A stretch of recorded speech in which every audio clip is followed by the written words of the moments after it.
नमस्कार मित्रांनो, मी P D कसबे. जगजाहीर वार्ता या न्यूज चॅनलमध्ये आपले सहर्ष स्वागत आहे. 26 मे 2025 रोजी केज तहसील कार्यालयासमोर आमरण उपोषण करण्यात आले. आझाद क्रांती सेनेचे सेनानायक राजेजी घोडे तसेच दलित महासंघाचे तालुका अध्यक्ष विनायकरावजी लोंढे यांनी हे उपोषण घडवून आणले.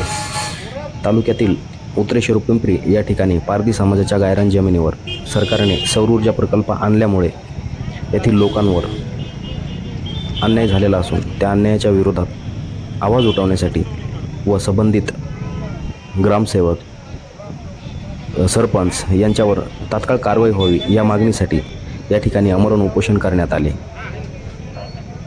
तहसीलदारांच्या आश्वासनानंतर हे उपोषण मागे घेण्यात आले.